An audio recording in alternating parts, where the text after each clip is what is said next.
The first time I ever drove a Tesla Model 3, I was a little disconcerted by not having an instrument cluster in front of the steering wheel. I got used to it in time, but I still kind of missed it. Today we're going to be looking at the Model T12 Pro instrument panel from Tlyard.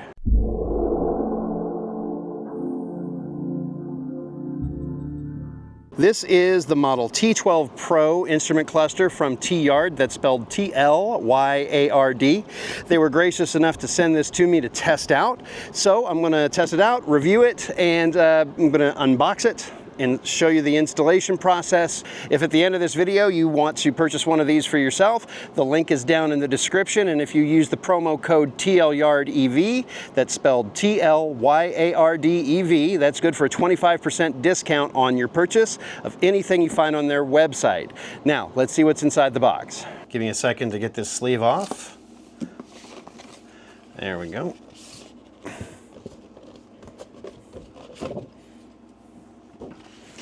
It's got a flap right here. We go. So that will unroll. So first thing to bring attention to is the user's manual. We're going to spend some time with this before we get into the install. Right here, sorry, had to get that kind of out of the way. Move the box so I have a little bit more room.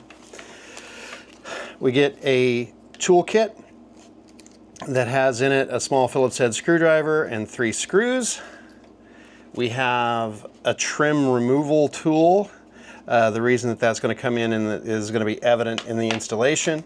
And here we have the wiring for it, and that's why we need the trim removal tool, so we can get to the wiring.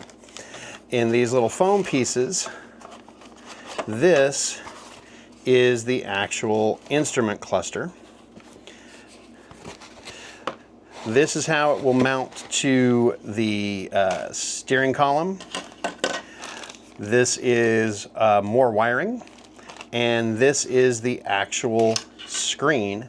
As you can see, this is a pretty good sized screen. I'm going to move some of this other stuff out of the way, put my computer mouse in there for scale, and you'll have an idea of the size of this display. So I'm going to do some of the first steps of the installation indoors while I still can. So I'm going to take the display out of its plastic, and I need to route these cables through these little holes here in the bracket that goes over the steering column. Go one at a time on the red and the yellow, and one here. They just tuck in there. They come in on the back side like that. And then this just lines up. Just like so. I'm gonna let it sit there for just a second. This is where the screws and the screwdriver come in. So we're gonna undo those and get this screw started. And right here, tighten that up. There's one. And there's 2.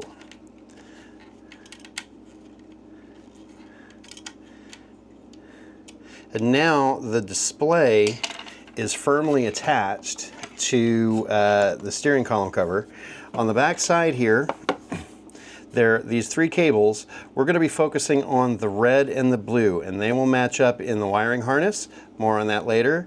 This yellow cable, we'll be dealing with that in another video somewhere down the road, because this package also came with a camera that can mount to the front bumper that will display on this screen. But I'm going to save that part of the install for a later video when I get into that part of the frunk. Today we're just going to be putting this display on the dash and showing you how it works. First step in the install is to remove some of the interior trim panels, so we're going to start right here. And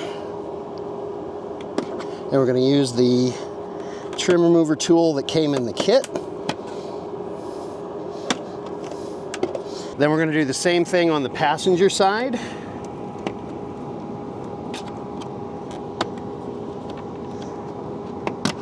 Then we need to take this decorative panel off here.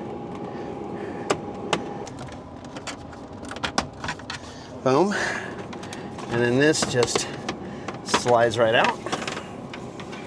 Next we have to go here, take this panel off. Then I've got this little trim piece right here. I just need to pop it loose. And then that allows this whole piece to come out. Yeah, there we go. And that should be all that I need. Some videos show that you have to take this off, but I don't feel like that's necessary.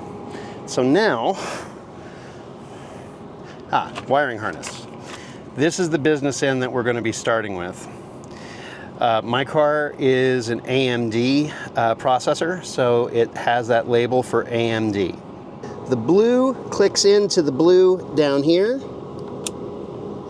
and this allows you as a female end to just have more connection going on there. Then for power, this is going to go in here. There we go, that came out pretty easily enough. Then the male end goes in, and this end will clip in there. Will this end clip in there? Yeah, there we go. So now we just tuck all of this stuff back in. And then this gets routed in front of the dash for the moment. So now the next thing I need to do is get the steering wheel as far in on telescoping and down as I can. So I'm going to go into controls and go to steering. Lower it down as far as I can. And then out as far as I can. There we go. Then with the trim tool, we're going to separate it right here. Wow, they didn't give me much room. One. There we go. And then that pops out. Then right here where my finger is, we're going to squeeze these little pins out of the way. My fingers are just a little too big to do this, so getting some help from a tool. And as we were getting ready to film this, we had a dust devil come up. We did wash the car, but it threw a whole bunch of dirt inside. So that's what you're seeing on the dash. Okay, and now this piece is done. Then we get our new one, line it up on these little teeth, and pop those back in.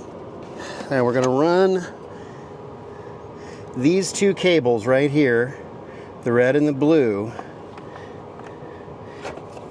in here, like that. Blue goes to blue, and red goes to red.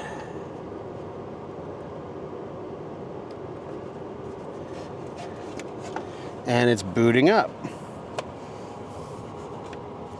Then we just line this up. So now it's in. Now we're just going to put everything else back. Oh wait, before we put this in, I've got to tuck up the cable.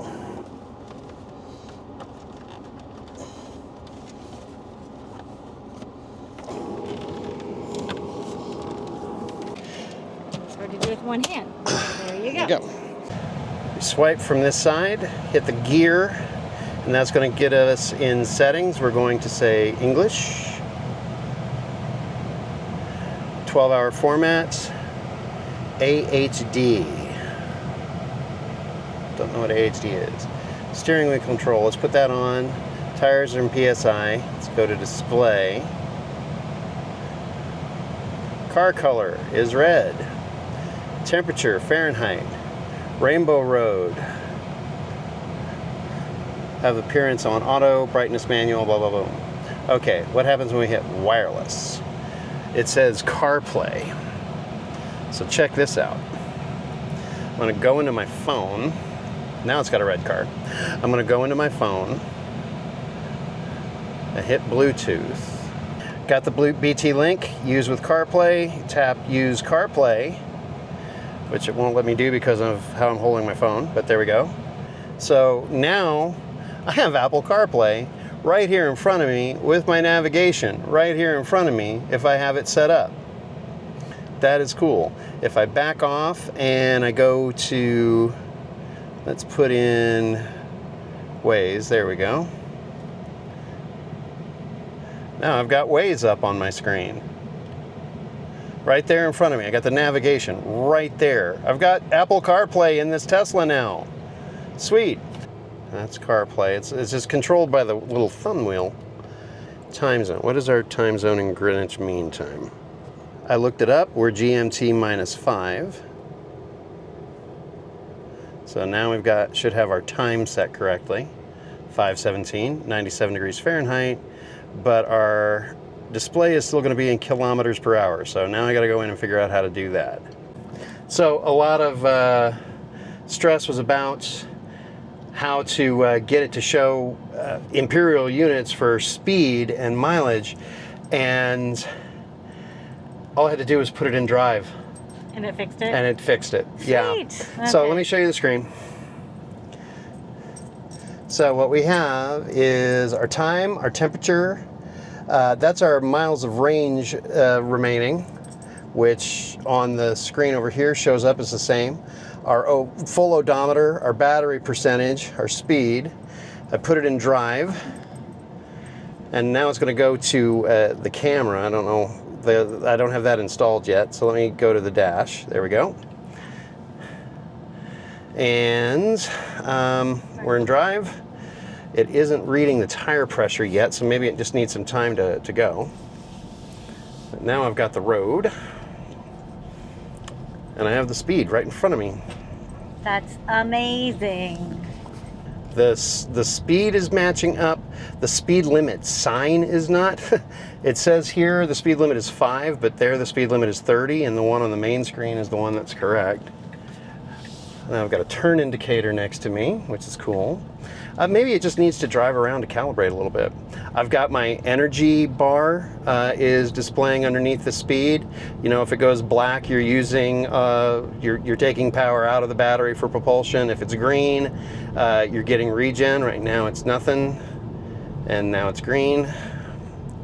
So that's cool. Yeah, and the neat thing here is CarPlay. Woohoo! That's neat, because otherwise you can't get Tesla to do that. Right. Tesla doesn't play nice with Apple, but this is a little intermediary. It's a little mediator. Now I've got Waze on my screen right in front of me. Nice. And it, of course, is giving me accurate speed limit, etc., and speed, blah, blah. Waze knows. So if I want to have my navigation where I can see it easy, there it is. Although it is pretty big over there, but I have to turn my eyes to that screen. But now it's just right in front of me. It's just a nice little addition to your toolkit. That's pretty cool. Now, did you want to say something about the air vents? It is kind of blocking my air vent a little bit. This one's pretty big. So it is blocking my air vent the way that I have everything set. So I had to move my vents around a little bit so I could still get the AC level that I've become accustomed to. Good to know. But it's a nice clear screen. And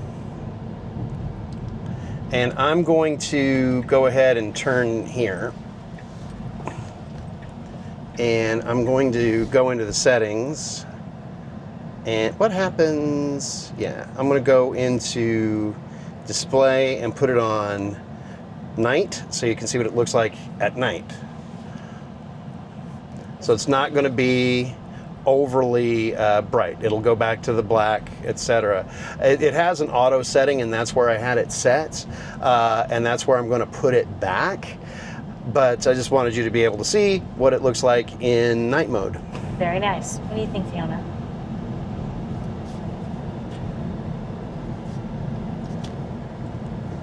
She's just happy to be in the car.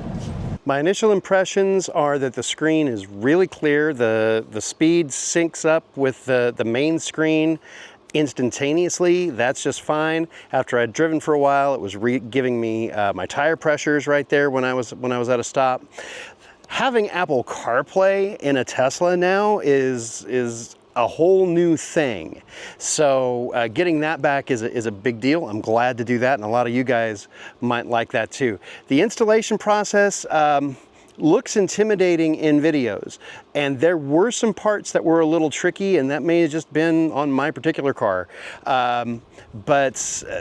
There are some tricky bits to it. Just be careful with it. The clips on the steering column cover are kind of tight when they go in, so be aware of that. So once again, this is the Tlyard T12 Pro instrument cluster from Tlyard. If you enter the link is down in the description, and if you enter the promo code TLYARDEV, TLYARDEV, you can get 25% off of your purchase of this or anything you find on their website. Hopefully that we have a little bit more stuff coming from them. They make what appears to be high quality stuff and integrate smoothly and everything. Thanks for watching, guys. Subscribe for more content. We'll see you on the next one.